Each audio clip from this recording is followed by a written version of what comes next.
ಒಬ್ಬ ಕಲಾವಿದನ ಮನಸ್ಸು. ಅವನು ಶಿಲ್ಪ ಕಲಾವಿದ ಇರಲಿ, ಚಿತ್ರಕಲಾವಿದ ಇರಲಿ, ಸಂಗೀತ ಇರಲಿ, ಸಾಹಿತ್ಯ ಇರಲಿ, ಕವಿ ಇರಲಿ, ಅಥವಾ ವಿಜ್ಞಾನಿ ಇರಲಿ, ಅಥವಾ ಸಮಾಜ ವಿಜ್ಞಾನಿ ಇರಲಿ.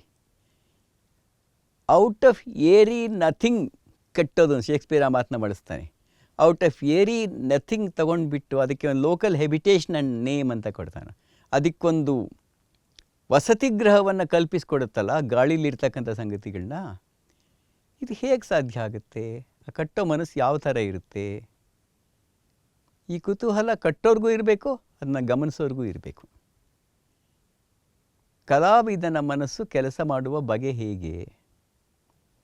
ಯಾವುದೋ ಒಂದು ದೃಶ್ಯ ನೋಡಿದಾಗ ಒಬ್ಬ ಚಿತ್ರಗಾರನಿಗೇನನ್ಸುತ್ತೆ, ಶಿಲ್ಪಿಗೇನನ್ಸುತ್ತೆ, ಕವಿಗೇನನ್ಸುತ್ತೆ, ನರ್ತಕನಿಗೇನನ್ಸುತ್ತೆ, ಎಲ್ಲ ಒಂದೇನ ಬೇರೆ ಬೇರೆನಾ? ಅವನು ಅದಕ್ಕೆ ತನ್ನ ಭಾಷೆಯಲ್ಲಿ ಆಕೃತಿಯನ್ನು ಕೊಡ್ತಾನಲ್ಲ, ಆಕೃತಿಗಳ ವ್ಯತ್ಯಾಸಕ್ಕೂ ಅವನ ಮನಸ್ಸು ಕೆಲಸ ಮಾಡೋ ರೀತಿಗೂ ಏನು ಸಂಬಂಧ ಇದೆ? ಈಗ ನೋಡಿ, ಇವತ್ತು 20ನೇ ಶತಮಾನದ ಅತಿ ದೊಡ್ಡ ಕಲಾವಿದ ಯಾರು ಅಂತಂದರೆ, ಸಾಹಿತಿಯ ಹೆಸರು ಹೇಳೋದಕ್ಕಿಂತ ಪಿಕಾಸೋ ಅಂತ ಹೇಳ್ತಾರೆ. ಪಿಕಾಸೋ ಚಿತ್ರ ಪೇಂಟಿಂಗ್ಸ್ ಅಂತ ಹೇಳ್ತಾರೆ. ಪಿಕಾಸೋ ಚಿತ್ರಗಳು ಇನ್ನೆಷ್ಟೋ ಜನರ ಕತೆ, ಕಾದಂಬರಿ, ನಾಟಕಗಳು ಕೊಡದೇ ಇರತಕ್ಕಂಥ ಯಾವ ಆಯಾಮ ಇಟ್ಟುಕೊಂಡು ಯಾವ ಒಂದು ಸಂಗತಿಯನ್ನು ನಮಗೆ ಕಮ್ಯುನಿಕೇಟ್ ಮಾಡ್ತವೆ ತನ್ನ ಕಾಲದ ಸತ್ಯವನ್ನು ಕುರಿತು. ಉತ್ತರ ಚಿತ್ರಕಲೆಯನ್ನು ಬಲ್ಲವರು ಮಾತ್ರ ಹೇಳ್ಕೊಳ್ಬೇಕಾದ ಉತ್ತರನ ಅದು, ಅಥವಾ ಚಿತ್ರಗಳನ್ನು ನೋಡಿದ್ರೆ ಎಲ್ಲರಿಗೂ ಹಾಗನ್ಸುತ್ತೋ? 18ನೇ ಶತಮಾನದ ಅದಕ್ಕಿಂತ ಒಂದು ಸ್ವಲ್ಪ ಹಿಂದೆ ಇದ್ದಂತಹ ವ್ಯಾನ್ ಗೋ ಕೊಟ್ಟಂತಹ ಬಣ್ಣಗಳ ಪ್ರಪಂಚಕ್ಕೂ, ಪಿಕಾಸೋ ಕೊಟ್ಟಂಥ ಬಣ್ಣಗಳ ಪ್ರಪಂಚಕ್ಕೂ, ಇನ್ನು 200 ವರ್ಷ ಬಿಟ್ಟು ಬರ್ಬೋದು ಅದು ಇನ್ನೊಬ್ಬ ಚಿತ್ರಕಲಾವಿದ ಕೊಡ್ಬೋದಂಥ ಬಣ್ಣಗಳ ಪ್ರಪಂಚಕ್ಕೂ ಇರೋ ವ್ಯತ್ಯಾಸ ಯಾವ ಥರದ್ದು? ಈ ಪ್ರಶ್ನೆಯನ್ನು ಹೇಗೆ ನೀವು ಚಿತ್ರದ ಲೋಕದ ಬಗ್ಗೆ ಕೇಳ್ಕೋಬಹುದೋ, ಸಿನಿಮಾ ಲೋಕದ ಬಗ್ಗೆ ಕೇಳ್ಕೊಳ್ಬಹುದು, ಹಾಗೆಯೇ ಸಾಹಿತ್ಯ ಲೋಕದ ಬಗ್ಗೆ ಕೂಡ ಕೇಳ್ಕೊಳ್ಬಹುದು. ಆ ಕಟ್ಟುವ ಮನಸ್ಸು ಹೇಗೆ ಭಿನ್ನ? ನಾನು ಅವತ್ತೇ ಹೇಳಿದಾಗೆ, ಕಾದಂಬರಿಗಳನ್ನೇ ಕಟ್ಟಬೇಕು ಅಂದ್ಕೊಳ್ಳೋ ಮನಸ್ಸು ಯಾವ ಥರದ್ದು? ನನ್ನ ಕೈಲಿ ಕಾದಂಬರಿ ಬೇಕಾ, ನಾನು ಬರೀ ಪದ್ಯಗಳನ್ನೇ ಬರಿತೀನಿ ಅನ್ನೋ ಮನಸ್ಸು ಯಾವ ಥರದ್ದು? ಇವೆರಡೂ ನಂಗೆ ಸಾಧ್ಯ ಆಗಲ್ಲ, ಐ ರೈಟ್ ಓನ್ಲಿ ಪ್ಲೇಸ್ ಅಂತ ಅಂದ್ಕೊಂಡಂಥ ಗಿರೀಶ್ ಕಾರ್ನಾಡ್ ಅವರ ಮನಸ್ಸು ಯಾವ ಥರದ್ದು? ಇಲ್ಲಿ ಮನಸ್ಸು ಅಂದರೆ ಯೋಚನೆ ಮಾಡೋ ಭಾಗನ, ಅನುಭವಗಳನ್ನು ಕಾಣುವ ಭಾಗನ, ಅಥವಾ ಅದಕ್ಕಿಂತ ಒಳಗಡೆ ಇರ್ತಕ್ಕಂಥ ಇನ್ಯಾವುದೋ ಒಳ ಮನಸ್ಸು, ಆ ಕಲಾವಿದನ ಮನಸ್ಸು? ಈ ದಿಕ್ಕುಗಳಲ್ಲೂ ಕೂಡ ಒಂದು ಕಲಾ ಶಿಕ್ಷಣ, ಸಾಹಿತ್ಯ ಶಿಕ್ಷಣ ಯೋಚನೆ ಮಾಡಬೇಕಾಗುತ್ತೆ. ಮಾಡಬೇಕು ಅನ್ನೋದನ್ನು ಮಾಡೋ ರೀತಿ ಇದೆಯಾ? ಪದ್ಯ ಮಾಡೋ ರೀತಿಯೂ ಕಾದಂಬರಿ ಮಾಡೋ ರೀತಿಯೂ ಒಂದೇನಾ, ಬೇರೆ ಬೇರೆನಾ? ಒಂದೇ ಕೆಲಸನ ಬಡವರು ಬಲ್ಲಿದರ ನಡುವಿನ ವ್ಯತ್ಯಾಸವನ್ನು ಹೇಳುವುದು ಅಂತಲೇ ಇಟ್ಕೊಳ್ಳೋಣ. ಅದನ್ನು ಒಂದು ಪೊಯಮ್ ಹೇಳೋ ರೀತಿಗೂ, ಒಂದು ನಾಟಕ ಹೇಳೋ ರೀತಿಗೂ, ಒಂದು ಕಾದಂಬರಿ ಹೇಳೋ ರೀತಿಗೂ, ಒಂದು ಕತೆ ಹೇಳೋ ರೀತಿಗೂ ವ್ಯತ್ಯಾಸ ಏನಿದೆ, ಹೇಗಿದೆ?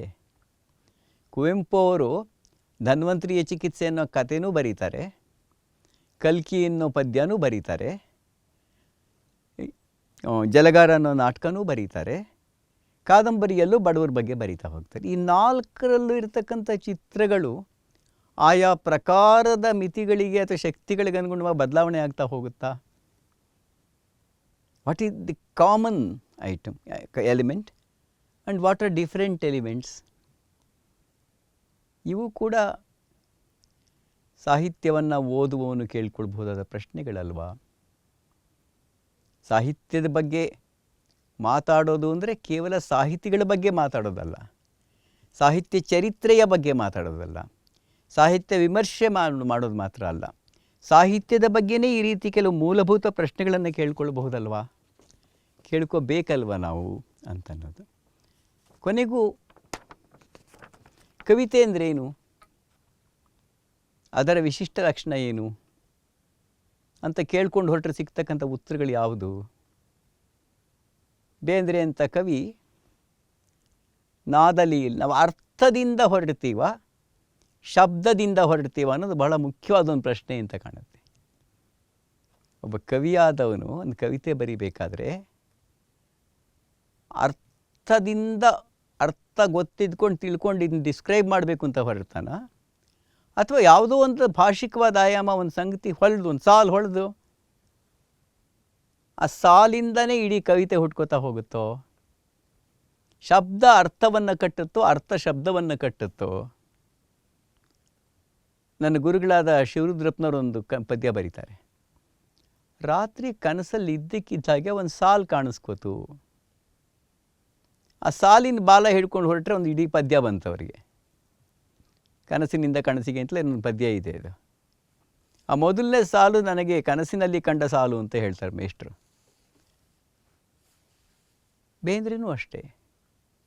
ನಿದ್ದೆಗಡಲಿನಲ್ಲಿ ಬಿದ್ದು ಎದ್ದೇಳುತ್ತಿದ್ದನಾಗ 7 ಕನ್ನಿಕೆಯರು ಬಂದು ಏಳು ಎಂದು ಎಂದರು. 7 ಕನ್ನಿಕೆಯರು ಅನ್ನೋ ಪದ್ಯ ಇದೆ ಒಂದು. ನಿದ್ದೆಗಡಲಲ್ಲಿ ಬಿದ್ದು ಎದ್ದೇಳುತ್ತಿದ್ದೆನಾಗ, ನಿದ್ದೆಗಡಲಿನಲ್ಲಿ ಬಿದ್ದು ಎದ್ದು ಏಳುತ್ತಿದ್ದೆನಾಗ 7 ಕನ್ನಿಕೆಯರು ಬಂದು ಏಳು ಎಂದು ಎಂದರು, ಏಳು ಎಂದು ಎಂದರು. ಅಲ್ಲಿಂದ ಅನುಭವ ಬೆಳೆಸ್ತಾ ಹೋಗ್ತಾರೆ, ಒಂದು ಇಮ್ಯಾಜಿನರಿ ಎಕ್ಸ್ಪೀರಿಯನ್ಸ್ನ. ಅದು ಕಂಡ ಕನಸೋ, ಕಂಡ ಕನಸಿನ ತುಣುಕಿನಿಂದ ಬೆಳೆಸಿದ ಕನಸು. ಅದೇ ಬೇಂದ್ರೆ ಇನ್ನೊಂದು ಪದ್ಯ ಬರೀತಾರೆ, ಕನಸಿನೊಳಗೊಂದು ಕನಸು ಅಂತ. ಒಂದು ಕನಸಿದೆ, ಆ ಕನಸೊಳಗಡೆ ಒಂದು ಕನಸು ಬರುತ್ತೆ. ಆ ಕನಸು ಒಂದು ವಿಷನ್ ಅಂತ ಹೇಳ್ತಾರೆ, ಒಂದು ದರ್ಶನ ಅಂತ ಹೇಳ್ತಾರೆ. ಕನ್ನಡದ ತಾಯಿ ಅವರಿಗೆ ಕನಸಲ್ಲಿ ದರ್ಶನ ಕೊಟ್ಟು ಹೇಳ್ತಾಳಂತೆ, ಚಂಡಿ ಚಾಮುಂಡಿ ಪೇಳ್ ಬೇಕಾದುದೇನು. ಆ ದೇವಿ ಹೇಳ್ತಾಳಂತೆ, ಗಂಡು ಸಾದರೆ ನಿನ್ನ ಬಲಿ ಕೊಡುವೆಯೇನು, ಗಂಡು ಸಾದರೆ ನಿನ್ನ ಬಲಿ ಕೊಡುವೆಯೇನು. ಇಡೀ ಪದ್ಯ ಬೆಳೀತಾ ಹೋಗುತ್ತದು. ಹೀಗೆ ಸುಪ್ತ ಚಿತ್ತದಲ್ಲಿ ನಿದ್ದೆಗಡಲಿನಲ್ಲಿ ಬಿದ್ದು ಎದ್ದೇಳುವಾಗ ಬರುವಂತಹ ಕವಿತೆ ಯಾವ ಥರದ್ದು? ಅದಕ್ಕೆ ನಾದ ಮೊದಲೋ ಅರ್ಥ ಮೊದಲೋ, ಅಥವಾ ನಾದ ಅರ್ಥಗಳು ಒಂದಕ್ಕೊಂದು ಜೊತೆಯಾಗಿಯೇ ಬರುತ್ತೋ? ಬೇಂದ್ರೆಯವರ ಪುಸ್ತಕದ ಹೆಸರೇ ನಾದಲೀಲೆ ಅಂತ. ಅವರ ಭಾವಗೀತೆಯನ್ನು ಪದ್ಯ ಹೇಳಿದ್ರೆ ಶುರು ಆಗೋದೇನೆ, ಭೃಂಗದ ಬೆನ್ನೇರಿ ಬಂತು ಕಲ್ಪನಾ ವಿಲಾಸ. ಭೃಂಗಜೀ ಅಂತ ಬರುತ್ತಲ್ಲ, ಅದರಿಂದ ಸಾಲಿನ ಒಂದು ಲಯ ಗೊತ್ತಾಯಿತು, ಅದರಿಂದ ಮುಂದೆ ಕವಿತೆ ಬೆಳೀತಾ ಹೋಯಿತು.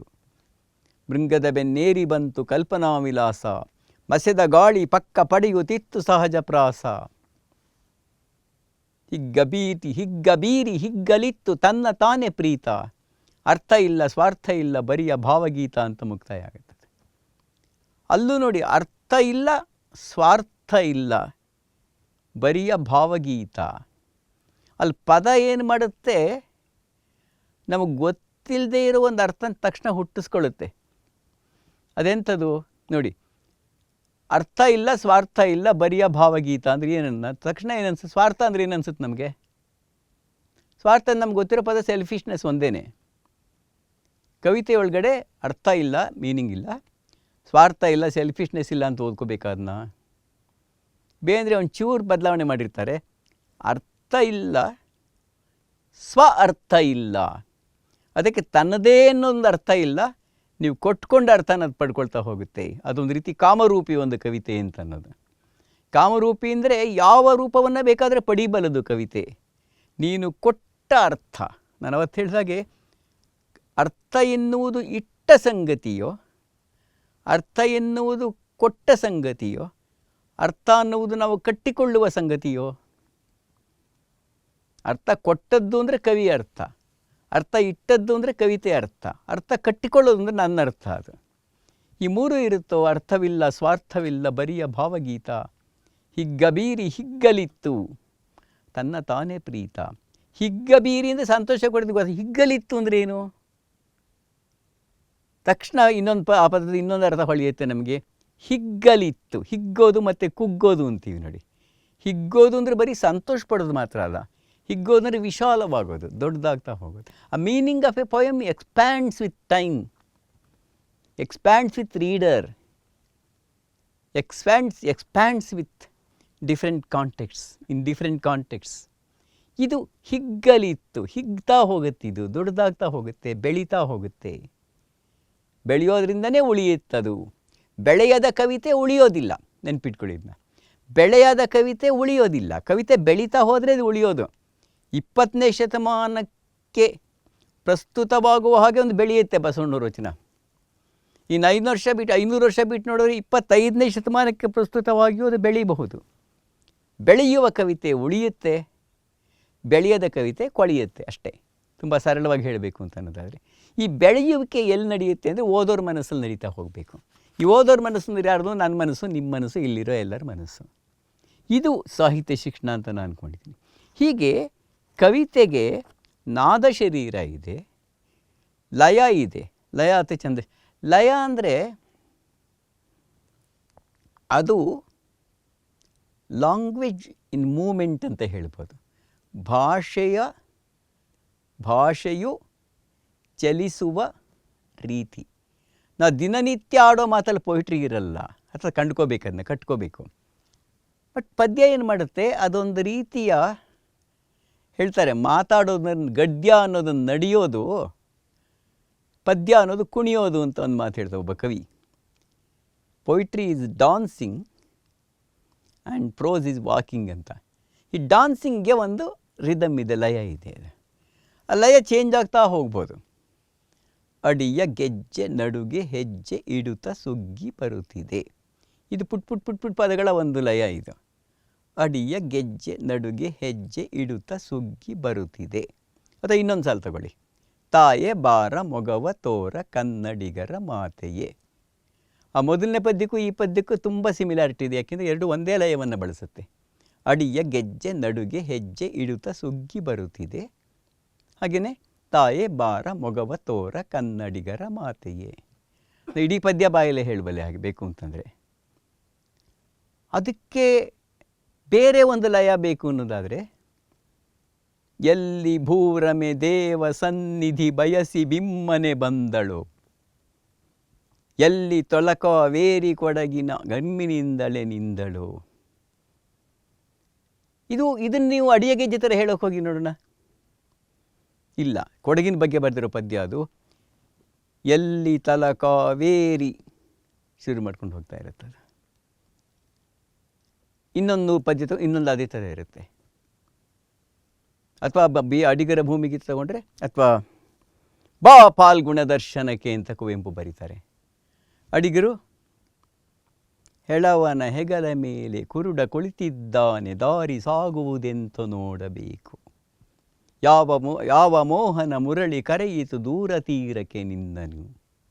ನೋಡಿ, ಅದಕ್ಕೆ ಇದನ್ನು ಕೇಳಿಸ್ಕೊಳ್ಳಿ. ಅಡಿಯ ಗೆಜ್ಜೆ ಅದೆರಡು ಆಯ್ತಲ್ಲ, ಅಡಿಗೆಜ್ಜೆ ತಾಯಬಾರ ಆಯ್ತಲ್ಲ. ಹೀಗೇನೆ ಯಾವ ಮೋಹನ ಮುರಳಿ ಕರೆಯಿತು ದೂರ ತೀರಕ್ಕೆ ನಿಂದನು. ಅದೇ ಥರದ ಲಯ ನಿಮಗೆ ಬೇಕು ಅಂತಂದರೆ, ದೋಣಿ ಸಾಗಲಿ ಮುಂದೆ ಹೋಗಲಿ ಕುವೆಂಪು ಅವ್ರ ಪದ್ಯ ಇದೆ.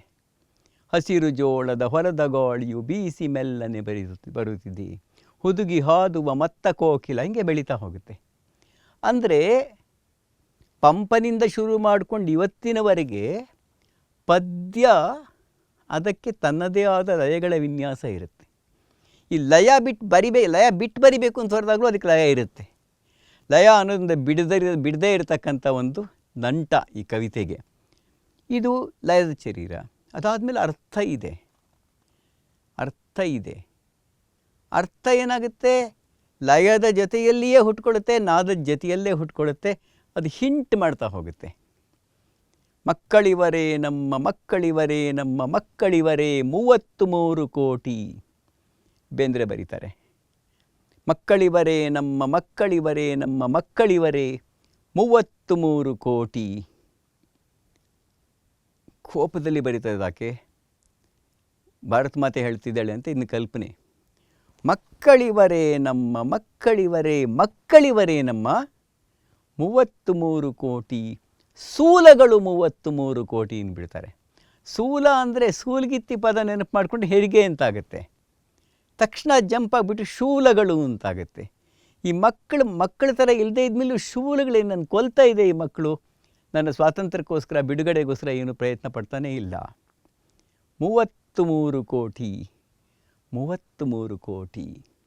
ಹೀಗೆ ಅರ್ಥಕ್ಕೆ ಇರುವಂಥ ಹಲವು ಸಾಧ್ಯತೆಗಳಿದೆಯಲ್ಲ, ಹಲವು ಸಾಧ್ಯತೆಗಳು, ಬೇರೆ ಪಾಸಿಬಿಲಿಟೀಸ್ ಇದೆಯಲ್ಲ. ಒಂದೇ ಪದಕ್ಕೆ ಇರ್ತಕ್ಕ ಹಲವು ಅರ್ಥಗಳನ್ನು ನಾವು ಮಾತಾಡಬೇಕಾದ್ರೆ ಬಳಸ್ಕೊಳ್ಳೋದಕ್ಕಿಂತ ಹೆಚ್ಚಾಗಿ ಕವಿತೆ ಒಳಗಡೆ ಭಾಷೆ ಬಳಸ್ತಾ ಹೋಗುತ್ತೆ. ಪಾತ್ರಗಿತ್ತಿ ಪಕ್ಕ ನೋಡಿದ್ದೇನ ಅಕ್ಕ. ನೀವು ಪಾತ್ರಗಿತ್ತಿ ಪಕ್ಕ ಅಂದರೆ ಏನು? ಪಕ್ಕ ಅಂದರೆ ನಮ್ಮ ಪಕ್ಕದಲ್ಲಿರೋದು ಅಂತ ನಮ್ಗೆ ತಕ್ಷಣ ಗೊತ್ತಾಗ್ಬೋದು. ಪಕ್ಕ ಪಾತ್ರಗೀತೆಯಪ್ಪ ಇವಳು. ಅವೆರಡೂ ಅಲ್ಲದೆ ಪಕ್ಕ ಅನ್ನೋಕ್ಕೆ ಒಂದು ರೆಕ್ಕೆ ಅಂತಿದೆ, ಅದು ಪಕ್ಕದ, ಅದನ್ನು ಬೇಂದ್ರೆ ಇಟ್ಕೊಂಡು ಮಾಡ್ತಾರೆ. ಪಾತ್ರಗಿತ್ತಿ ಪಕ್ಕ ನೋಡಿದೇನ ಅಕ್ಕ ನುಣುಪು ರೇಷಿಮಿನಾಯ ಮುತ್ತಲಾರೆ ಭಯ. ಅಪ್ಪ ಚಿಟ್ಟೆಯ ರೆಕ್ಕೆಗಳು ಎಷ್ಟು ಸೂಕ್ಷ್ಮವಾಗಿರುತ್ತೆ ಅಂದರೆ, ನುಣುಪು ರೇಷ್ಮೆ ನಯ ಮುಟ್ಟಲಾರೆ ಭಯ. ನೀವು ಮುಟ್ಟೋದಕ್ಕೆ ಹೋದರೆ ಏನಾಗ್ಬಿಡುತ್ತೆ ಈ ಚಿಟ್ಟೆಗೆ, ನನಗೇನೋ ಆಗುತ್ತೆ ಅಂತಲ್ಲ, ಚಿಟ್ಟೆಗೇನೋ ಆಗುತ್ತೋ ಅಂತ ಭಯ ಪಡಬೇಕಾಗುತ್ತೆ. ಪಾತ್ರಗಿತ್ತಿ ಪಕ್ಕ ನೋಡಿದೇನ ಅಕ್ಕ ನುಣುಪು ರೇಷ್ಮೆ ನಯ ಮುಟ್ಟಲಾರೆ ಭಯ. ಮುಟ್ಟಲಾರೆ ಭಯ, ಇದು ಹೇಳೋ ರೀತಿಯಲ್ಲೇ ಬೇರೆ ಬೇರೆ ಭಾವನೆಗಳನ್ನು ಹುಟ್ಟಿಸಿ ತೋರಿಸ್ತಾ ಹೋಗ್ಬೋದು. ಅದು ಅರ್ಥದ ನೆಲೆ, ಧ್ವನಿಯ ನೆಲೆ. ಧ್ವನಿ ಅಂದರೆ ಏನು ಹೇಳ್ತಾ ಇದೆಯೋ ಅದಕ್ಕಿಂತ ಭಿನ್ನವಾದ್ದನ್ನು, ಅದಕ್ಕಿಂತ ಎಕ್ಸ್ಟ್ರಾ ಇರೋದನ್ನು ಹೇಳ್ತಾ ಹೋಗೋದು. ಎಕ್ಸ್ಟ್ರಾ ಇರೋದನ್ನು ಹೇಳ್ತಾ ಹೋಗಿ ಏನು ಹೇಳ್ತೀರ ಅದ್ರ ಮೇಲೆ. ಭೂಮಿಗೀತ ಅನ್ನೋದು ಇಡೀ ಮನುಷ್ಯನ ಸನ್ನಿವೇಶದ ಬಗ್ಗೆ ಹೇಳೋಕೆ ಹೋದರೆ, ಹೆಳವನ ಹೆಗಲ ಮೇಲೆ ಕುರುಡ ಕುಳಿತಿದ್ದಾನೆ ಅನ್ನೋದು ಜೀವನದ ಬಗ್ಗೆ ಎಷ್ಟೊಂದು ಪೆಸಿಮಿಸ್ಟಿಕ್ ಆದ ಒಂದು ಪಾಯಿಂಟ್ ಆಫ್ ವ್ಯೂ. ನೋಡಿ, ಯೋಚನೆ ಮಾಡಿ, ಮುಂದಕ್ಕೆ ಏನು ಭವಿಷ್ಯ ಇದೆ ನಮಗೆ ಅನ್ನೋ ಪ್ರಶ್ನೆ ಕೇಳಿಕೊಂಡಾಗ ಮನುಷ್ಯನಿಗೆ ಹೆಳವನ ಹೆಗಲ ಮೇಲೆ ಕುರುಡ ಕುಳಿತಿದ್ದಾನೆ, ದಾರಿ ಸಾಗುವುದೆಂತು ನೋಡಬೇಕು. ಅದೇ ಬೇಂದ್ರೆ ಕುರುಡು ಕಾಂಚಾಣದ ಒಂದು ಅಪಾರವಾದ ಶಕ್ತಿಯನ್ನು ಹೇಳ್ತಾನೆ, ಈ ಕಾಂಚಾಣ ಅನ್ನೋದು ದುಡ್ಡು ಅನ್ನೋದಿದೆಯಲ್ಲ, ಆಶಾವಾದ ಕೊನೆಯಲ್ಲಿ ಹೆಂಗೆ ಬರುತ್ತೆ ಅಂದರೆ, ಹೀಗೆಲ್ಲ ಕುಣಿದು ಮಂಗಾಟ ನನೆದಾಗ ಅಂಗಾತ ಬಿತ್ತೋ ಹೆಗಲಲ್ಲಿ ಎತ್ತೋ ಅಂದ್ಬಿಡ್ತಾರೆ. ಈ ಕಾಂಚಾಣ ಅನ್ನೋದು ಕೂಡ ಇದರ ಅಹಂಕಾರ ಎಲ್ಲ ಹೋಗ್ಬಿಟ್ಟು ಬೀಳುತ್ತೆ, ಸೋಲುತ್ತೆ, ಅದನ್ನು ಹೆಗಲ ಮೇಲೆ ಎತ್ಕೊಂಡು ನಡಿ ಅಂತ. ಕುವೆಂಪು ಕಲ್ಕಿ ಪದ್ಯದಲ್ಲಿ ಬರೀತಾರೆ ಕೊನೆಯಲ್ಲಿ, ಕಲ್ಕಿ ಕಲ್ಕಿ ಎನ್ನುತ್ತ ಚೀರಿ ಕನಸೊಡೆದೆದ್ದೆ ಇನ್ನೆಲ್ಲಿಯನಿದ್ದೆ ಅಂತ ಎಂಡಾಗುತ್ತದೆ. ಈ ಕನಸೊಡೆದು ಎದ್ದ ಮೇಲೆ ಇನ್ನೆಲ್ಲಿಯನಿದ್ದೆ. ಈ ಕ್ರಾಂತಿ ಜಾಗೃತವಾದ ಮೇಲೆ ನಿದ್ದೆ ವಿಶ್ರಾಂತಿ ಸಮಾಧಾನ ಸಾಧ್ಯನೇ ಇಲ್ಲ. ಅದಾಗುತ್ತೋ ಬಿಡುತ್ತೋ ಅನ್ನೋದು ಮುಂದಿನ ಪ್ರಶ್ನೆ. ಕವಿ ಆ ಕನಸನ್ನು ಕಾಣ್ತಾನೆ ಅನ್ನೋದು ಹೆಚ್ಚು ಮುಖ್ಯವಾದ ಪ್ರಶ್ನೆ ಅಂತ ಕಾಣುತ್ತೆ. ಕನಸೊಡೆದೆದ್ದೆ ಇನ್ನೆಲ್ಲಿಯ ನಿದ್ದೆ. ಆ ಎದ್ದೆ ನಿದ್ದೆಯನ್ನು ಒಟ್ಟಿಗೆ ಇಡೋದ್ರ ಮೂಲಕನೇ ಕವಿತೆಗೊಂದು ಶಕ್ತಿ ಬರ್ತಾ ಹೋಗುತ್ತೆ. ಹೀಗೆ ಕವಿತೆ ಈ ರೀತಿ ಹಲವು ನೆಲೆಗಳನ್ನು ಹೊಂದಿರತಕ್ಕಂಥ ಒಂದು ವಿಶಿಷ್ಟವಾದಂಥ ಒಂದು ಬರವಣಿಗೆಯ ಬಗೆ. ನೀವು ಓದೋ ಕತೆ ಹಿಂಗಿರುತ್ತೋ, ಕಾದಂಬರಿ ಹೀಗಿರುತ್ತೋ. ಕತೆ ಕಾದಂಬರಿನ ಈಗ ಹಾಡುಗಳು ಹೇಳ್ದಂಗೆ, ಕವಿತೆಗಳು ಹೇಳ್ದಂಗೆ ಹೇಳೋಕ್ಕಾಗಲ್ವಲ್ಲ. ಆಯ್ತು, ಹೇಳಿದ್ರೆ ಬೇಡ ಬಿಡಿ. ಕವಿತೆಗೆ ಯಾವ ಶಕ್ತಿ ಇಲ್ವೋ, ಯಾವ ಲಕ್ಷಣ ಇಲ್ವೋ, ಯಾವ ಗುಣ ಇಲ್ವೋ ಅದು ಕತೆಗಿರುತ್ತೆ. ಕತೆಗೆ ಯಾವ ಗುಣ ಯಾವ ಶಕ್ತಿ ಇಲ್ವೋ ಅದು ಕಾದಂಬರಿಗಿರುತ್ತೆ. ಕತೆ, ಕವಿತೆ, ಕಾದಂಬರಿ, ನಾಟಕ ಇವೆಲ್ಲ ಬೇರೆ ಬೇರೆ ಶಕ್ತಿಗಳನ್ನು, ಬೇರೆ ಬೇರೆ ಗುಣಗಳನ್ನು ಹೊಂದಿರತಕ್ಕಂಥದ್ದು. ಕತೆಗೂ ಕಾದಂಬರಿಗೂ ಏನು ವ್ಯತ್ಯಾಸ? ಈ ಪ್ರಶ್ನೆ ಕಾದಂಬರಿನ ಬಿಡಿಸ ಭಾಳ ದೊಡ್ಡ ಕತೆ ಅದು ಅಂತ ಅಂದ್ಬಿಡ್ಬೋದಾ? ಕಾದಂಬರಿ ಅಂದರೆ ದೊಡ್ಡ ಕತೆ. ಕತೆ ಒಂದು 7, 8, 10 ಪೇಜ್ ಇರುತ್ತೆ. ಕಾದಂಬರಿ 200, 300, 400 ಪೇಜ್ ಇರುತ್ತೆ. ಅದು ಕತೆನೇ ತಾನೇ. ಈ ಕತೆನೇ ಹೇಳಬೇಕು, ಕತೆನೇ ಹೇಳ್ತೀನಿ, ಸಾರಾಂಶ ಹೇಳ್ತೀನಿ ಹುಡುಕೋ ಅಷ್ಟೇ ಅನಿಸ್ಬಿಡುತ್ತೆ. ಹೌದು, ಮರಳಿ ಮಣ್ಣಿಗೆ ದೊಡ್ಡ ಕತೆ ಒಂದನ್ನು ಹೇಳುತ್ತೆ. ಕಾಂದೂರಿ ಗಟ್ಟಿ ಹೂವಯ್ಯನ ಕಥೆಯನ್ನು ಕೊನೆ ತನಕ ಹೇಳುತ್ತೆ. ಕರಿಸಿದ್ದ ಪದ್ಯ ಏನು ಸ್ವಲ್ಪ ಕಮ್ಮಿ ಹೇಳುತ್ತೆ. ಇನ್ಯಾವುದೋ ಮಾಸ್ತಿಯವ್ರ ಕತೆ ಹೋದರೆ ಕಥೆನೂ ಒಂದು ಕಥೆನೇ ಹೇಳುತ್ತಲ್ಲ. ಆದರೆ ಕಾದಂಬರಿ ಬಗ್ಗೆ ಆಸ್ಪೆಕ್ಟ್ಸ್ ಆಫ್ ನಾವೆಲ್ ಅನ್ನೋ ಒಂದು ಪುಸ್ತಕ ಬರೆದಂಥ E. M. ಫಾಸ್ಟರ್ ಒಂದು ಮಾತು ಹೇಳ್ತಾನೆ ಕಾದಂಬರಿ ಬಗ್ಗೆ. Alas the novel has A story. ಅಂದರೆ ಅವನು ಏನು ಹೇಳ್ತೀಯಾನೆ ಅಂದರೆ, ಅಯ್ಯೋ ಏನಪ್ಪ ಮಾಡೋದು, ಕಾದಂಬರಿಯಿಂದ ಒಂದು ಕತೆ ಹೇಳಬೇಕು, ಒಂದು ಕತೆ ಇರುತ್ತೆ. ಆದರೆ ಕತೆ ಎನ್ನುವುದು ಕಾದಂಬರಿಗೆ ಒಂದು ನೆಪ ಅಷ್ಟೇ. ಕಾದಂಬರಿಯ ಉದ್ದೇಶ ಕತೆ ಹೇಳೋದಲ್ಲ. ಕತೆನೇ ಹೇಳಬೇಕು, ಚರಿತ್ರೆ ಬರೀತಾನೆ ಅವನು. ಕತೆನೂ ಹೇಳಬೇಕಂದ್ರೆ ಅವನು ಇನ್ನೇನೋ ಮಾಡ್ತಾನೆ. ಕತೆ ಹೇಳೋದಲ್ಲ. ಕತೆಯ ಮೂಲಕ ಇನ್ನೇನು ಹೇಳ್ತೇನೆ ನೀನು? ಹಾಗಾದರೆ ಕತೆ ಬಿಟ್ಟು ಕಾದಂಬರಿಯಲ್ಲಿ ಕತೆ ಇರುತ್ತೆ, ಆದರೆ ಕತೆ ಅಷ್ಟೇ ಮುಖ್ಯನೋ? ಇದು ಗ್ರೇಟ್ ಆದಂಥ ಪ್ರಸಿದ್ಧವಾದಂಥ ಕಾದಂಬರಿಗಳೆಲ್ಲ ಮಾಡ್ತಕ್ಕಂಥದ್ದು ಏಕಕಾಲದಲ್ಲಿ ಕಾದಂಬರಿ ಒಳಗಡೆ ಕತೆ ಒಳಗಡೆ ಇದು ಅನಿವಾರ್ಯ ಅಲ್ಲ. ಕಾದಂಬರಿ ಒಳಗಡೆ ಏನಾಗುತ್ತೆ ಅಂತಂದರೆ ಲೇಖಕ ತನ್ನಿಂದ ಬಿಡುಗಡೆ ಹೊಂದಿ ಲೋಕವನ್ನು ನೋಡ್ತಾನೆ ಅಂತ ಅನ್ನೋದು. ಒಂದು ಕಾದಂಬರಿ ಎನ್ನುವುದು ಏಕಕಾಲದಲ್ಲಿ ಅಂತರಂಗ ದರ್ಶನವೂ ಹೌದು, ಬಹಿರಂಗ ದರ್ಶನವೂ ಹೌದು. ಅದು ಲೋಕದ ಬಗ್ಗೆಯೂ ಇರುತ್ತೆ, ನನ್ನ ಬಗ್ಗೆಯೂ ಇರುತ್ತೆ, ಮತ್ತು ಆ ಲೋಕ ಅನ್ನುವುದು ಕೂಡ ಇರುವ ಲೋಕವಲ್ಲ, ಬದಲಾಗುವ ಲೋಕ ಕೂಡ ಹೌದು. ಯಾಕೆಂದರೆ ಲೋಕವನ್ನು, ಸಮಾಜವನ್ನು, ಮನುಷ್ಯನನ್ನು ಒಂದು ಸಿಚುಯೇಷನಲ್ಲಿ ಇಟ್ಬಿಟ್ಟು, ಒಂದು ಸನ್ನಿವೇಶದಲ್ಲಿ ಇಟ್ಬಿಟ್ಟು ಇರೋ ಹಾಗೆ ಹೇಳೋದು ಸ್ಥಿರ ಚಿತ್ರವಾದರೆ ಅದು ಬದಲಾಗ್ತಾ ಹೋಗೋದನ್ನು ಹೇಳ್ತಾ ಹೋಗೋದು ಚಲಚಿತ್ರ, ಅದು ಎ ಮೂವಿಂಗ್ ಇಮೇಜ್. ನನ್ನ ಗುರುಗಳಾದ ಶಿವದತ್ತ ಒಂದು ಕಡೆ ಭಾಳ ಚೆನ್ನಾಗಿ ಹೇಳಿದಾಗೆ, ಸಾಹಿತ್ಯ ಎನ್ನುವುದು ಜೀವನದ ಪ್ರತಿಬಿಂಬವಲ್ಲ, ಗತಿಬಿಂಬ ಅನ್ನೋ ಮಾತನ್ನು ಅವರು ಬಳಸಿದ್ರು. ಈ ಗತಿಬಿಂಬ ಅನ್ನೋ ಪದವೇನೆ, ಗತಿ ಅಂದರೆ ಮೂಮೆಂಟ್ ಅಂತ, ಚಲನೆ ಅಂತ. ಅದು ಎಲ್ಲೋ ಪಾಶ್ಚಾತ್ಯ ಮೀಮಾಂಸರು ಬಂದ ಮಾತೆ ಅದನ್ನ ಅವ್ರು ಹಿಂಗೆ ಹೇಳಿದ್ರು. ಸಾಹಿತ್ಯ ಎನ್ನುವುದು ಕಟ್ಟಿಕೊಡುವುದು ಇರುವ ಲೋಕವನ್ನಲ್ಲ, ಬದಲಾಗುತ್ತಿರುವ ಲೋಕವನ್ನು. ಭಾಳ ಸರಿಯಾದ ಮಾತದು. ಬದಲಾಗ್ತಾ ಇರೋದು ಲೋಕ ಮಾತ್ರನೋ? ಬದಲಾಗ್ತಾ ಇರೋದು ಮನುಷ್ಯನೂ ಬದಲಾಗ್ತಾ ಇರ್ತಾನೆ.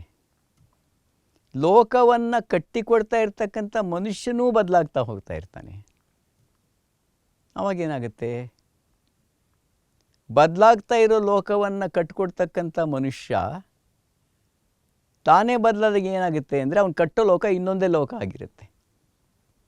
ಯಾಕೆಂದರೆ ಅವನೊಳಗಿನ ಬದಲಾವಣೆ ಅವನು ಕಟ್ಟುವ ಲೋಕವನ್ನು ಬದಲಾಯಿಸದೇ ಇದ್ದರೂ ಕೂಡ ಕಟ್ಟುವ ರೀತಿಯನ್ನು ಬದಲಾಯಿಸೋದ್ರಿಂದ ಅವನು ಕಾಣುವ ಲೋಕ ಮತ್ತೊಂದೇ ಲೋಕವಾಗಿರುತ್ತೆ.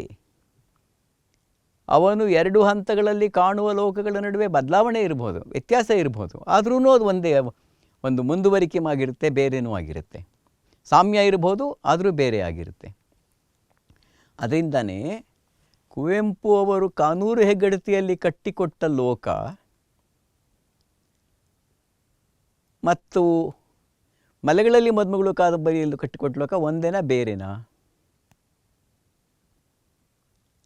ನೀವು ಜಾಗ್ರಫಿ, ಹಿಸ್ಟ್ರಿ ಎಲ್ಲ ಇಟ್ಕೊಂಡು ಒಂದೇ ಅದೇ ಕಾನೂರು, ಸುತ್ತಮುತ್ತ ಹಳ್ಳಿಗಳೇ, ಹೆಚ್ಚು ಕಮ್ಮಿ ಅದೇ ಜನಾಂಗ, ಅದೇ ಸಮುದಾಯ, ಅದೇ ಜೀವನ ಕ್ರಮ, ಅದೇ ಊಟ ತಿಂಡಿ ಇತ್ಯಾದಿ ಇತ್ಯಾದಿ. ಒಂದು ಸ್ವಲ್ಪ ಒಂದು 20 ವರ್ಷ ಹಿಂದಿರ್ಬೋದು, ಇನ್ನೊಂದು 20 ವರ್ಷ ಮುಂದಿರ್ಬೋದು. ಆದರೆ 2 ಕಾದಂಬರಿಗಳು ಬೇರೆ ಬೇರೆ ಜಗತ್ತುಗಳ ಥರನೇ ಕಾಣುತ್ತಲ್ಲ. ಯಾಕೆ ಕಾಣುತ್ತೆ? ಕುವೆಂಪು ಬದಲಾಗ್ತಾ ಇರೋ ಲೋಕ ಚಿತ್ರಿಸ್ತೀರ, ಲೋಕ ಅಷ್ಟೊಂದು ಬದಲಾಗ್ಬಿಡ್ತಾ 20 ವರ್ಷದಲ್ಲಿ? ಅಥವಾ ನೋಡುವ ಲೇಖಕ ಬದಲಾದ್ನೋ? ನೋಡಿ, ಒಂದು ಕುತೂಹಲವಾದ ಸಂಗತಿ ನೋಡಿ. ಯಾವ ಪಾತ್ರಗಳು ಕಾನೂರು ಹೆಗ್ಗಡತಿ ಕಾದಂಬರಿಯಲ್ಲಿ ಅಂಚಿನ ಪಾತ್ರಗಳಾಗಿರ್ತವೆ, ಅವೇನೇನೇ ಮದುಮಗಳು ಕಾದಂಬರಿಯಲ್ಲಿ ಕೇಂದ್ರ ಪಾತ್ರಗಳಾಗತ್ತಲ್ಲ. ಪವಾಡ ಯಾಕಾಯಿತು? ಈಗ ಆ ಕಾನೂರು ಹೆಗ್ಗಡತಿ ಬಾಡುಗಳ ಸೋಮ ಬರ್ತಾನೆ, ಕಿಲಸ್ತರ ಜಾಕಿ ಬರ್ತಾನೆ, ಹಳೆ ಪೈಕತ್ತಿಮ್ಮ ಬರ್ತಾನೆ, ಮಾಯಿಗಾತಿ ಗಂಗೆ ಬರ್ತಾಳೆ. ಇವರೆಲ್ಲರೂ ಕೂಡ ಆ ಕಾದಂಬರಿಯಲ್ಲಿ ಇನ್ಸಿಡೆಂಟಲ್ ಕ್ಯಾರೆಕ್ಟರ್ಸ್. ಬರ್ತಾರೆ, ಹೋಗ್ತಾರೆ, ಏನೋ ಒಂದಷ್ಟು ಅವ್ರಿಗೆ ಅಸೈನ್ ಆದ ಕೆಲಸ ಮಾಡ್ತಾರೆ, ಮುಂದಕ್ಕೆ ಹೋಗ್ತಾ ಇರ್ತಾರೆ. ಕೇಂದ್ರ ಪಾತ್ರಗಳು ಹೂವಯ್ಯ, ರಾಮಯ್ಯ, ಸೀತೆ, ಚಂದ್ರೇಗೌಡರು, ಸುಬ್ಬಮ್ಮ ಇಷ್ಟೇ ಇರ್ತಾರೆ. ಆದರೆ ಅಂಚಿನ ಪಾತ್ರಗಳೇ ಬೇರೆ, ಕೇಂದ್ರ ಪಾತ್ರಗಳೇ ಬೇರೆ. ಮದುಮಗಳು ಬರೋ ಹೊತ್ತಿಗೆ ಏನಾಗುತ್ತೆ ನಿಮಗೆ ಗೊತ್ತಿದೆ. ಮದುಮಗಳು ಪಾತ್ರದಲ್ಲಿ ಅಂಚಿನ ಪಾತ್ರಗಳು ಕೂಡ ಕೇಂದ್ರ ಪಾತ್ರಗಳೇ. ಗುತ್ತಿ ತಿಮ್ಮಿ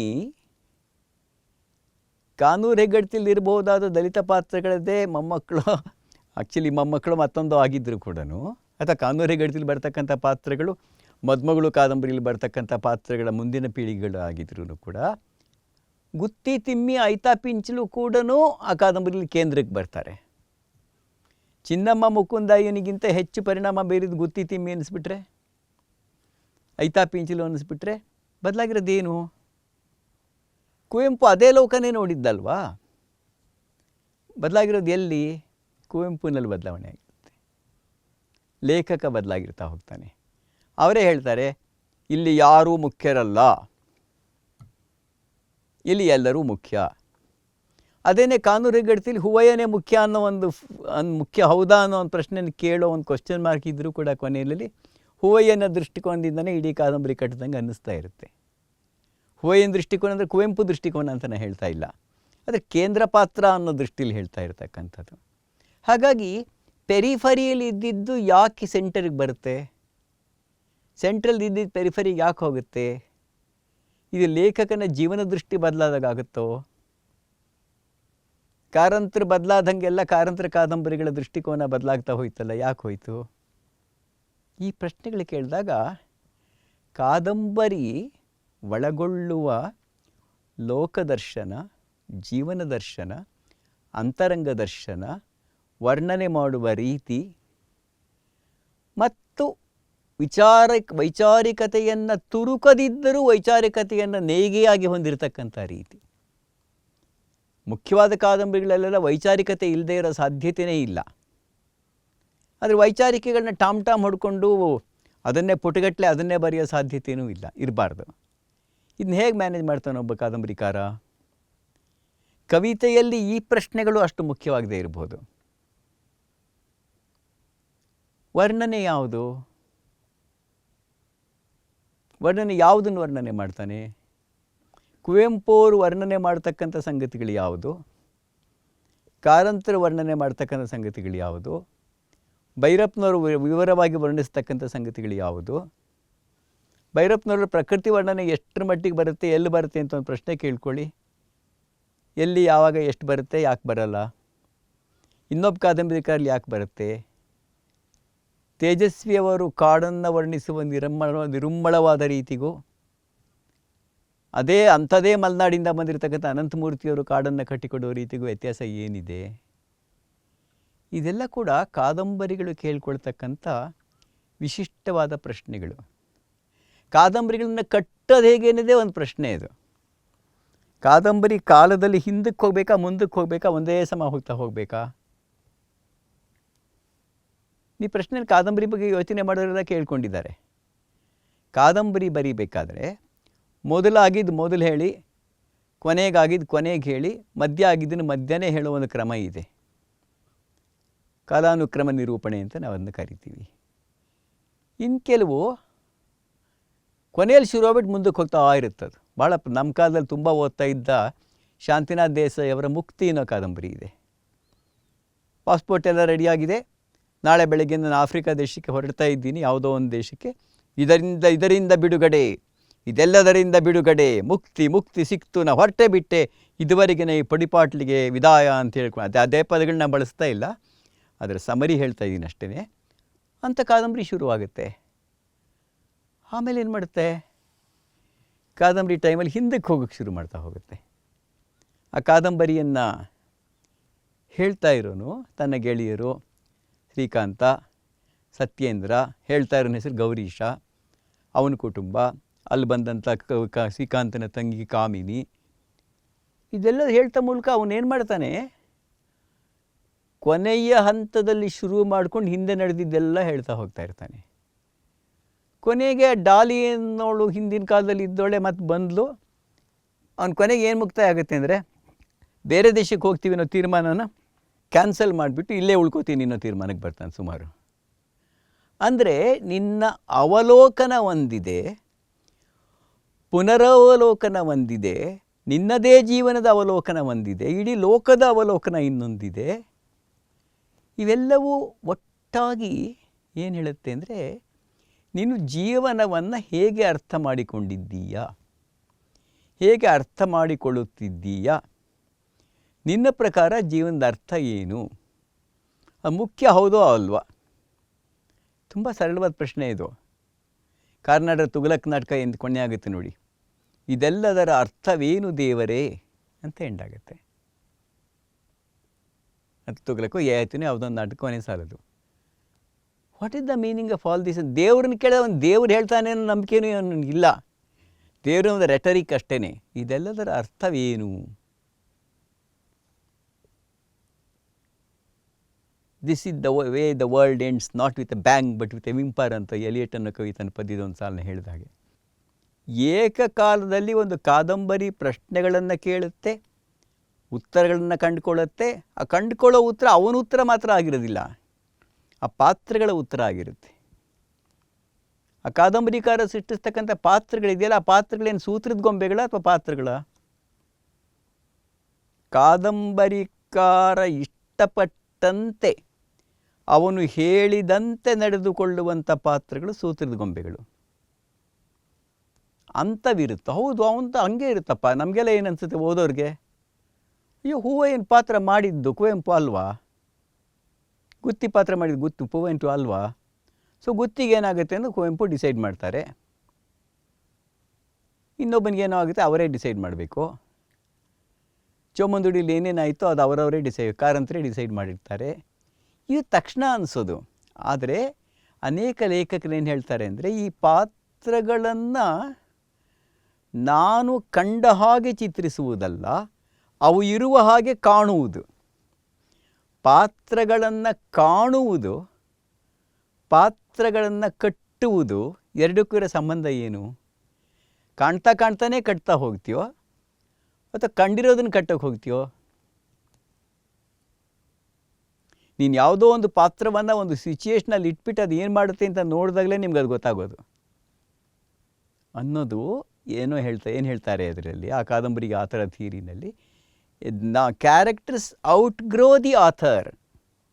they are not puppets, their lives, individual lifes with life and blood. ರಕ್ತ ಮಾಂಸ ಇರ್ತಕ್ಕಂಥ ಪಾತ್ರಗಳಾಗ್ಬಿಟ್ರೆ ಅವು ಕತೆಗಾರನ ಅಪೇಕ್ಷೆಗಳನ್ನು, ನಿರೀಕ್ಷೆಗಳನ್ನು, ತೀರ್ಮಾನಗಳನ್ನು ಮೀರಿ ಬೆಳೆಯುವ ಸಾಮರ್ಥ್ಯವನ್ನು ಹೊಂದಿರುತ್ತೆ. ಅವು ಆಡುವ ಮಾತುಗಳು ಕೂಡ ಅಷ್ಟೇ. ಅಥವಾ ಕಾದಂಬರಿ ಬಗ್ಗೆ ಇನ್ನೊಂದು ಪ್ರಶ್ನೆ ಕೇಳ್ಕೊತೀವಿ ನಾವು. ಅಂದರೆ ಇವೆಲ್ಲನೂ ಕೂಡ ಗಂಟೆಗಟ್ಟಲೆ ಹೇಳ್ಬೋದಾದನ್ನು ಸಂಕ್ಷಿಪ್ತವಾಗಿ ಹೇಳೋಕ್ಕೆ ನಾನು ಪ್ರಯತ್ನ ಪಡ್ತಾ ಇರೋದು. ಇನ್ನೊಂದು ಪ್ರಶ್ನೆ ಏನು ಅಂತಂದರೆ, ಕಾದಂಬರಿಯ ಕಥೆನ ಯಾರು ಹೇಳಬೇಕು? ಹೂ ಇಸ್ ದ ನರೇಟರ್ ಅಂತ ಅನ್ನೋದು. ಯಾರು ಹೇಳ್ತಾರೆ ಅನ್ನೋದ್ರಿಂದ ಅದು ಬದಲಾವಣೆ ಆಗ್ತಾ ಹೋಗುತ್ತಾ? ಒಂದು ಕಥೆನ ಒಂದು ನಡೆದಿದ್ದನ್ನು ನಾನು ಹೇಳೋಕ್ಕೂ ನನ್ನ ಹೆಂಡತಿ ಹೇಳೋದಕ್ಕೂ ವ್ಯತ್ಯಾಸ ಇರುತ್ತೋ? ಯಾವಾಗಲೂ ಭಾಳ ವರ್ಷಗಳ ಹಿಂದೆ ಒಂದು ಕಾದಂಬರಿ ಕಮ್ಮಟ ಅಂತ ಒಂದು ವರ್ಕ್ಶಾಪ್ ಥರ ಮಾಡಿದಾಗ ಈ ಪ್ರಶ್ನೆ ಕೊಟ್ಟಿದ್ದೆ ನಾನು. ತ್ರಿವೇಣಿಯವರ ಒಂದು ಕಾದಂಬರಿ ಒಂದು ಪ್ಯಾರಾಗ್ರಾಫ್ ಕೊಟ್ಬಿಟ್ಟು, ಈ ಪ್ಯಾರಾಗ್ರಾಫ್ ಇದೆ, ಒಂದು ಪೇಜ್ ಇದೆ, ಈ ಕಾದಂಬರಿಲಿ 8 ಪಾತ್ರ ಬರುತ್ತೆ, ಇದು ತ್ರಿವೇಣಿಯವರು ಹೇಳಿದ ಹಾಗೆ ಈ ಪ್ಯಾರಾಗ್ರಾಫ್ ಇದೆ, ಈ 8 ಪಾತ್ರಗಳು ಏನಾಯಿತು ಅನ್ನೋದನ್ನು ಹೇಳಿದ್ರೆ ಹೆಂಗಾಗುತ್ತೆ, ಆ ಥರ ಒಂದು ಬರ್ಕೊಡಿ ನೀವು ಅಂತ. 8 ಥರ ಬರ್ಕೊಡ್ತಾರೆ, 8 ಥರ ಬರ್ಕೊಡ್ಬೇಕು. ಅಲ್ಲಿರ್ತಕ್ಕಂಥ ಕೂಲಿಯವನೊಬ್ಬ ಏನು ಹೇಳ್ದ, ಹಿಂಗೆ ಹೇಳ್ತಾ, ಅದೇ ಘಟನೆ ಅವನು ಹಿಂಗೆ ಹೇಳ್ತಾನೆ, ಅದೇ ಘಟನೆನ ಹೆಣ್ಮಗಳು ಹೇಗೆ ಹೇಳ್ತಾಳೆ, ಅದೇ ಘಟನೆನಲ್ಲಿ ನೋಡ್ತಾ ಇರ್ತಕ್ಕಂಥ ಹುಡುಗಿ ಹೇಗೆ ಹೇಳ್ತಾಳೆ. ಹಾಗೆ ಹೇಳೋರು ಬದಲಾದ ಕಥೆನೂ ಬದಲಾಗುತ್ತೋ? ಹೇಳೋರು ಬದಲಾದಾಗ ಲೋಕದ ಬಗ್ಗಿನ ತಿಳುವಳಿಕೆ ಬದಲಾಗುತ್ತೋ? ಆಗುತ್ತೆ ಅಲ್ವಾ? ನಾವತ್ತೇ ಹೇಳಿದಾಗೆ ಸಿದ್ಧಲಿಂಗಯ್ಯನವ್ರ ಪದ್ಯ ಹೇಳ್ದಂಗೆ, ಚೋಮನ ಮಕ್ಕಳೇ ಹೇಳುವ ಕಥೆಯನ್ನು ಕೇಳಿರಿ ಸ್ವಾಮಿ ಇವತ್ತು ಅಂತ ಹೇಳಿದ್ನಲ್ಲ ಹಾಗೆ. ಇದು ಒಬ್ಬನೇ ನಿರೂಪಕ, ಮುದ್ದಕ್ಕೂ ಕಾದಂಬರಿಕಾರನೇ ಕತೆ ಹೇಳ್ಕೊಂಡು ಹೋದ ಅಂತ ಇಟ್ಕೊಳ್ಳಿ. ಅಥವಾ ಕಾದಂಬರಿಕಾರ ಎಲ್ಲ ಕಡೆನೂ ಇದ್ದೇನೇನಾಗುತ್ತೆ ಅನ್ನೋದು ನೋಡ್ತಾ ಇದ್ದಾನೆ. ಗುತ್ತಿ ಎಲ್ಲೆಲ್ಲಿ ಹೋದ್ನೋ ಗುತ್ತಿನ ಫಾಲೋ ಮಾಡ್ಕೊಂಡು ಕುವೆಂಪುನು ಹೋಗ್ಬಾರ್ದಂಗೆ ಇರುತ್ತೆ ಕೆಲವು ನೆರೇಟರ್ಸ್. ಆಮ್ನಿಸಿಯೆಂಟ್ ನೆರೇಟರ್ ಅಂತ ಹೇಳ್ತಾನೆ. ಆಮ್ನಿಸಿಯೆಂಟ್ ಅಂದರೆ ಎಲ್ಲವೂ ಗೊತ್ತಿರತಕ್ಕಂಥ ಒಬ್ಬ ನಿರೂಪಕ. ಅವ್ನಿಗೆಲ್ಲನೂ ಗೊತ್ತಿದೆ, ಎಲ್ಲೆಲ್ಲಿ ಏನೇನಾಗುತ್ತೆ ಅದನ್ನ ಹೇಳ್ತಾ ಹೋಗ್ತಾನೆ. ಬಹುಮಟ್ಟಿ ಇದು ಕಾದಂಬರಿ, ಅನೇಕ ಕಾದಂಬರಿಗಳ ಸ್ಟೈಲಿ ಈ ಥರದ್ದೇ, ಸ್ಟೈಲ್ ಅಥವಾ ಶೈಲಿ ಈ ಥರದ್ದೇ ಇರುತ್ತೆ. ಇನ್ನು ಕೆಲವು ಸಲ ಇಡೀ ಕಾದಂಬರಿಯ ಕಥೆಯನ್ನು ಒಬ್ಬ ಕ್ಯಾರೆಕ್ಟರ್ ಹೇಳಿದ್ರೆ ಏನಾಗುತ್ತೆ, ಅವನು ಎಲ್ಲ ಕ್ಯಾರೆಕ್ಟರ್ನು ಕೂಡ ತಾನು ಹೇಗೆ ಕಂಡಿದ್ದೀನಿ ಹಾಗೆ ಕಟ್ಕೊಡ್ತಾನೆ ಹೊರತು ಅವ್ರಿಗೆ ತಾವೇನಾಗಿದ್ದೀವಿ ಅಂತ ಅವರೇ ಹೇಳೋಕೆ ಅವಕಾಶ ಇರಲ್ಲ. ನಾನಾಗಲೇ ಮುಕ್ತಿ ಕಾದಂಬರಿ ಬಗ್ಗೆ ಹೇಳಿದ್ನಲ್ಲ, ಇಡೀ ಮುಕ್ತಿ ಕಾದಂಬರಿ ಮೊದಲನೇ ಸೆಂಟೆನ್ಸಿಂದ ಕೊನೆಯ ಸೆಂಟೆನ್ಸ್ಗೆ ಗೌರೀಶ ಒಬ್ಬನೇ ಹೇಳೋದು. ಈ the narrator and is also the central character. Srikanta ಹೇಗಿದ್ದಾನೆ? ಗೌರೀಶ ಕಟ್ಕೊಟ್ಟಂಗೆ ಆಗಿದ್ದಾನೆ. ಕಾಮಿನಿ ಹೇಗಿದ್ದಾಳೆ? ಗೌರೀಶ ಕಟ್ಕೊಟ್ಟಂಗಿದ್ದಾಳೆ. ಸತ್ಯೇಂದ್ರ ಹೇಗಿದ್ದಾನೆ? ಗೌರೀಶ ಕಟ್ಕೊಟ್ಟಂಗಿದ್ದಾನೆ. ಗೌರೀಶ್ನ ಅಪ್ಪ ಅಮ್ಮ ಹೇಗಿದ್ದಾರೆ? ಅವನು ಕಟ್ಕೊಟ್ಟಂಗಿದ್ದಾನೆ. So the whole novel is seen through the eyes of one character. ಬದಲಾಗಿ ಒಂದು ಕಾದಂಬರಿಲಿ 9 ಚಾಪ್ಟರ್ ಇದ್ದರೆ 9 ಕ್ಯಾರೆಕ್ಟರ್ಸ್ ಹೇಳಿದ್ರೆ ಅದೇನಾಗುತ್ತೆ? ಒಂದು ಫಸ್ಟ್ ಚಾಪ್ಟರ್ ಒಂದು ಕ್ಯಾರೆಕ್ಟರ್ ಹೇಳುತ್ತೆ, ಸೆಕೆಂಡ್ ಚಾಪ್ಟರ್ ಇನ್ನೊಂದು ಕ್ಯಾರೆಕ್ಟರ್ ಹೇಳುತ್ತೆ, ಥರ್ಡ್ ಚಾಪ್ಟರ್ ಮೂರನೇ ಕ್ಯಾರೆಕ್ಟರ್ ಹೇಳುತ್ತೆ, ಮತ್ತು ವಾಪಸ್ ಬಂದು ಕೊನೆ ಚಾಪ್ಟರ್ ಇನ್ಯಾವುದೋ ಒಂದು ಕ್ಯಾರೆಕ್ಟರ್ ಹೇಳುತ್ತೆ. ಬಹುಮುಖಿ ದೃಷ್ಟಿಕೋನ ಕ್ರಿಯೇಟ್ ಆದರೆ ಏನಾಗುತ್ತೆ? ಇವೆಲ್ಲ ಕೂಡ ತುಂಬ ದೊಡ್ಡ ಬರವಣಿಗೆಯಾದಂಥ ಕಾದಂಬರಿಗಳಲ್ಲಿ ಮತ್ತೆ ಕೇಳ್ಕೊಳ್ಬೇಕಾದ ಪ್ರಶ್ನೆಗಳು. ಈಚೆಗೆ ಒಂದು ಕಾದಂಬರಿಯಲ್ಲಿ ಇಡೀ ಕಾದಂಬರಿ ಕಥೆನ ಕಾದಂಬರಿ ಅಂತ ಒಂದು ನಾಯಿ ಹೇಳುತ್ತಪ್ಪ. ಮನೇಲಿರೋ ಒಂದು ನಾಯಿ ಇಡೀ ಕಾದಂಬರಿ ಕಥೆನ ಹೇಳಿದ್ರೆ ಏನಾಗುತ್ತೆ? ಯಾವ ಕ್ಯಾರೆಕ್ಟ್ರು ಹೇಳ್ತಾಯಿಲ್ಲ, ಮನುಷ್ಯರು ಹೇಳ್ತಾನೆ ಇಲ್ಲ, ಎಲ್ಲ ಮನುಷ್ಯರ ಕಥೆಯನ್ನು ಒಂದು ನಾಯಿ ಮೂಲಕ ಹೇಳಿಸಿದ್ರೆ. ಹೀಗೆ ಕಾದಂಬರಿಯ ರಚನೆ ಇದೆ ನೋಡಿ, ಅಲ್ಲಿ ಬಳಸುವಂಥ ಭಾಷೆ ಇದೆ ನೋಡಿ. ಆ ಭಾಷೆ ತುಂಬ ಎಮೋಷ್ನಲ್ ಆಗ್ಬೋದು, ತುಂಬ ಮೆಲೋಡ್ರಮ್ಯಾಟಿಕ್ ಆಗ್ಬೋದು, ತುಂಬ ಎಕ್ಸೈಟೆಡ್ ಆಗಿರ್ಬೋದು, ತುಂಬ ಕಾಮಾಗಿರ್ಬೋದು, ಏನೂ ಆಗದೇ ಇರೋ ಹಂಗಿರ್ಬೋದು. ಸತ್ತ ಸಂಗತಿಯನ್ನು ಕೂಡ ಕಣ್ಣೀರಿನ ಲವಲೇಶವೂ ಇಲ್ಲದೆ ಹೇಳೋಕ್ಕೆ ಸಾಧ್ಯ ಇದೆ. ಆ ಹೇಳುವ ರೀತಿಯೇ ಆ ಕತೆಗಾರನ ದೃಷ್ಟಿಕೋನವನ್ನು ಅಥವಾ ಪಾತ್ರ ದೃಷ್ಟಿಕೋನವನ್ನು ಹೇಳುತ್ತೆ. ಒಂದು ಭಾಳ ಪ್ರಸಿದ್ಧವಾದ ಔಟ್ಸೈಡರ್ ಅಂತ ಒಂದು ಕಾದಂಬರಿ ಇದೆ, ಕಮು ಬರೆದಿದ್ದು, ಫ್ರೆಂಚ್ ಭಾಷೆದು. My mother died yesterday, it may even be day before yesterday ಅಂತ ಹೇಳ್ತಾರೆ. ಅಂದರೆ ನಾನು ಅದೇ ಪದಗಳನ್ನ ಹಾಗೆ ಹೇಳ್ದೇ ಇರ್ಬೋದು. ಅದು ಹೆಂಗಿದೆ ನೋಡಿ, ಅವನು ಹೇಳ್ತಾ ಇದ್ದ, ನನ್ನ ತಾಯಿ ನೆನ್ನೆ ಸತ್ಲು ಅಂದ್ಬಿಟ್ಟು, ನೆನ್ನೆನೋ ಮೊನ್ನೆನೋ ಅಷ್ಟು ಸರಿಯಾಗಿ ಗೊತ್ತಿಲ್ಲ, ಮೊನ್ನೆನೂ ಇರ್ಬೋದು ಅಂತ ಅಂದ್ಬಿಟ್ರೆ, ತಾಯಿಯ ಸಾವು ಅವನ ಮನಸ್ಸಿನ ಮೇಲೆ ಬೀರಿರ್ಬೋದು. ಅದು ಇಂಪ್ಯಾಕ್ಟ್ ಯಾವ ಥರದ್ದು ಇರ್ಬೋದು? ಅದು ಎಷ್ಟರ ಮಟ್ಟಿಗೆ ಡಿಸ್ಟರ್ಬ್ ಮಾಡಿದೆಯೋ ಅಥವಾ ಮಾಡಿಲ್ವೋ? ಸತ್ಯ ಎಂದು ನೀವು ಹೇಳುವುದು ಪಾತ್ರಗಳು ಕಂಡ ಸತ್ಯವೋ ವಾಸ್ತವವಾಗಿ ನಡೆದ ಸತ್ಯವೋ? ಬೇರೆ ಬೇರೆ ಪಾತ್ರಗಳನ್ನು ನೋಡಿದ್ರೆ ಏನಾಗುತ್ತೆ? ಬೇರೆ ಬೇರೆ ಪಣ್ಣುಗಳ ಪಾತ್ರದ ಕಣ್ಣಿನ ಅರ್ಥದಲ್ಲಿ ಪಾತ್ರ ಸತ್ಯವೇ ಬದಲಾಗ್ತಾ ಹೋಗುತ್ತೋ? ಹೀಗಾಗಿ ಕಾದಂಬರಿ ಮೇಲೆ ಕಾಣುವಷ್ಟು ಸುಲಭ ಅಲ್ಲ. ಸುಲಭ ಅಲ್ಲ ಅಂದರೆ ಸರಳ ಅಲ್ಲ. ಅದರ ರಚನೆಯೇ ಅದರ ಸ್ವರೂಪವನ್ನು ತೀರ್ಮಾನ ಮಾಡುತ್ತೆ. ಅಲ್ಲಿ ಭಾಷೆಯನ್ನು ಬಳಸುವ ರೀತಿ, ಪಾತ್ರಗಳನ್ನು ಕಟ್ಟುವ ರೀತಿ, ಪಾತ್ರಗಳ ಬದುಕಿನಲ್ಲಿ ಏನಾಯಿತು ಅನ್ನುವುದನ್ನು ತೀರ್ಮಾನಿಸುವ ರೀತಿ. ಒಂದು ಕ್ಯಾರೆಕ್ಟ್ರನ್ನ ಕೊಂದಾಕ್ಬಿಟ್ರೆ, ನೀವು ಸತ್ತೋಗ್ಬಿಟ್ರೆ ಕ್ಯಾರೆಕ್ಟ್ರು, ಅದು ಸಾಯಿಸಿದ್ದು ಯಾಕೆ ಆ ಕ್ಯಾರೆಕ್ಟರ್ನ? ನಿಜವಾಗ್ಲೂ ಸಾಯಿತೋ ಅಥವಾ ಕಾದಂಬರಿಕಾರನ ಅವಶ್ಯಕತೆಗೋಸ್ಕರ ಸಾಯ್ತೋ? ಅದು ಸಿನಿಮಾಗಳಲ್ಲಿ ಆಗುತ್ತಲ್ಲ ಹಾಗೆ. ಈ ಥರ ಪ್ರಶ್ನೆಗಳು ಒಂದು ಕಾದಂಬರಿಯ ಅರ್ಥ ಎನ್ನುವುದು ಅದರ ಕಟ್ಟೋಣದ ಮೇಲೆ ಡಿಪೆಂಡ್ ಆಗುತ್ತೋ, ಅದರೊಳಗೆ ಇರ್ತಕ್ಕಂಥ ಕತೆ ಮೇಲೆ ಡಿಪೆಂಡ್ ಆಗುತ್ತೋ? ಒಳ್ಳೆಯ ಕಾದಂಬರಿ ಬಗ್ಗೆ ಯಾವಾಗಲೂ ಹೇಳೋದು ಕಟ್ಟೋಣದ ಮೇಲಿರುತ್ತೆ ಹೊರತು ಅದು ಕತೆ ಬಗ್ಗೆ ಅಲ್ಲ, ಕತೆ ಮೇಲಲ್ಲ. ಅದಕ್ಕೆ ಫಾಸ್ಟರ್ ಹೇಳಿದ್ದು alas the novel has A story ಅಂತ. ಇಲ್ಲಿ ನಾನು ಕತೆ ಬಗ್ಗೆ, ಕವಿತೆ ಬಗ್ಗೆ ಹೇಳಿದ, ಕಾದಂಬರಿ ಬಗ್ಗೆ ಹೇಳಿದ ವಿವರವಾದ ಮಾತುಗಳನ್ನೇ ಇತರ ಸಾಹಿತ್ಯ ಪ್ರಕಾರಗಳ ಬಗ್ಗೆಯೂ ಕೇಳ್ಕೊಳ್ಳೋಕ್ಕೆ ಸಾಧ್ಯ ಇದೆ. ಕೇವಲ ಕತೆ ಕಾದಂಬರಿಗೆ ಮಾತ್ರ ಸೀಮಿತವಾದ್ದು ಅಂತ ನಾನು ಇದನ್ನು ಹೇಳ್ತಾ ಇಲ್ಲ. ಇಲ್ಲಿ ನಿದರ್ಶನವಾಗಿ ಅವೆರಡರ ಬಗ್ಗೆ ಸ್ವಲ್ಪ ಹೇಳಿದ್ದೀನಿ. ನಾಟಕದ ಬಗ್ಗೆ ಹೆಚ್ಚಿಗೆ ಇಲ್ಲಿ ಹೇಳ್ತಾ ಇಲ್ಲ, ಯಾಕೆಂದ್ರೆ ನಾಟಕದ ಬಗ್ಗೆನೇ ಒಂದು ಬೇರೆ ಕಡೆ ಮಾತಾಡೋಕ್ಕೆ ಸಾಧ್ಯ ಆಗಿರೋದ್ರಿಂದ. ಕಾದಂಬರಿ ನಿಜ ಹೇಳೋ ರೀತಿಯೇ ಬೇರೆ ಬೇರೆ ಆಗಿರ್ಬೋದು. ಅದೇ ಕಾಫ್ಕನ ಮೆಟಮಾರ್ಫಸಿಸ್ ಕಾದಂಬರಿಯಲ್ಲಿ ಕಾದಂಬರಿ ಶುರು ಆಗೋದೇ ಕಾದಂಬರಿಯ ನಾಯಕ ಪಾತ್ರ ಬೆಳಗ್ಗೆ ಏಳು ಹೊತ್ತು ಒಂದು ಹುಳ ಆಗಿ ಬದಲಾವಣೆ ಆಗೋಗಿದ್ದ ಅಂತ. ಮೆಟಮಾರ್ಫಸಿಸ್ ಅಂತ ಒಂದು ದೊಡ್ಡ ಕಥೆ ಅದು. Gregor Samsa found him converted into a huge worm one fine morning when we woke up ಅಂತ. ಬೆಳಗ್ಗೆ ಎದ್ದು ನೋಡಿದ ಒಂದು ದೊಡ್ಡ ಹುಳ ಆಗಿಬಿಟ್ಟಿದ್ದಾನೆ. ಬಟ್ ಆ ಹುಳಕ್ಕೆ ಯೋಚನೆ ಮಾಡುವ ಶಕ್ತಿ ಇದೆ, ಭಾವನೆಗಳನ್ನು ಅನುಭವಿಸುವ ಶಕ್ತಿ ಇದೆ, ಕಂಡದ್ದನ್ನು ಹೇಳುವ ಆ ಹುಳನೇ ಕತೆ ಹೇಳ್ತಿರುತ್ತೆ ಎಷ್ಟು ಸಲ. ಆದರೆ ಒಂದು ಹುಳ ಆಗಿರೋದಂತೂ ನಿಜನೇ. ಆ ಹುಳದ ಅದು ಇದು ಕೊನೆಗೇನಾಗುತ್ತದೆ? ಬರೀ ಹುಳದ ಕತೆನಾ? ಅಥವಾ ಮನುಷ್ಯ ಸಂಬಂಧಗಳ ಕಥೆನೋ? 20ನೇ ಶತಮಾನದ ಯುರೋಪಿನ ಪ್ರತಿಯೊಬ್ಬ ಮನುಷ್ಯ ಜೀವಿಯ ಕಥೆನಾ ಅನ್ನೋ ಪ್ರಶ್ನೆ ಕೇಳಿಕೊಂಡ್ರೆ ಅದು ಎದೆ ನಡುಗಿಸುವ ಹಾಗೆ 20ನೇ ಶತಮಾನದ ಸತ್ಯಗಳನ್ನು ಹೇಳ್ತಾ ಹೋಗ್ತಾ ಇರುತ್ತೆ. ಅಂದರೆ ವಾಸ್ತವವನ್ನು ಹೇಳೋದಕ್ಕೂ ಕೂಡ ಅವಾಸ್ತವವನ್ನು ಬಳಸಬೇಕಾಗತ್ತೆ. ಅವಾಸ್ತವ ಅಂದರೆ ಅನ್ರಿಯಲ್ಲ, ನಾನ್ ರಿಯಲ್ಲ. ದಯವಿಟ್ಟು ಯೋಚನೆ ಮಾಡಿ. ಅವಾಸ್ತವ ಅಂತ ನಡೆಯೋಕ್ಕೆ ಆಗದೇ ಇರುವಂಥದ್ದು ಅನ್ರಿಯಲ್. ಅದು ನಡೆಯದೇ ಇರುವುದು, ಆದರೆ ನಡೆದಿರುವುದನ್ನೇ ಹೇಳುವುದು ನಾನ್ ರಿಯಲ್. ವಿತ್ ಹೈಫನೇಷನ್ ವಾಸ್ತವ, ಅವಾಸ್ತವ. ಫ್ಯಾಂಟಸಿ ಅನ್ನೋದು ಅವಾಸ್ತವವೇ. ಕಲ್ಪನೆ ಅನ್ನೋದು ಎಷ್ಟೋ ಸಲ ಅವಾಸ್ತವವೇ. ಆದರೆ ವಾಸ್ತವವು ಅವಾಸ್ತವವು ವಾಸ್ತವವನ್ನು ಹೇಳ್ತಕ್ಕಂಥ ದಾರಿ ಆಗುತ್ತೋ? ಆಗತ್ತೆ. ಅದು ಸಾಹಿತ್ಯದ ಗುಟ್ಟದು, ಸಾಹಿತ್ಯದ ಶಕ್ತಿ ಕೂಡ ಹೌದು. ಮತ್ತು ಈ ಸಾಹಿತ್ಯ ಅಂತಂದ್ರೆ ಕಾಲದಿಂದ ಕಾಲಕ್ಕೆ ಪ್ರಕಾರಗಳೇ ಬದಲಾವಣೆ ಆಗ್ತಾಯಿದ್ರೆ ಏನು ಮಾಡ್ತಿರೋದನ್ನ?